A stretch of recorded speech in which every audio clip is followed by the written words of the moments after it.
বিয়ে করেছো? হ্যাঁ। তোমার জন্য কি আজীবন বসে থাকবো? ভালো করেছো। বিয়ে তো করারই ছিল। একটা ছবি দিতে পারো? কিসের ছবি? ওই মানুষটা, যে মানুষটার সাথে বিয়ে হয়েছে।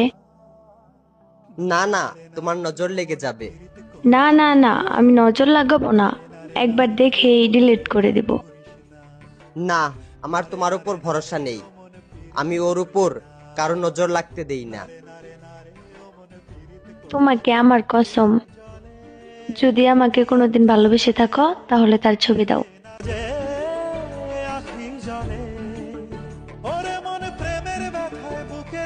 এইটা তো আমার ছবি। তোমার পর আমার জীবনে আর ভালোবাসাই আসে নাই। তারপরও মুখে এত হাসি নিয়ে ঘুরো।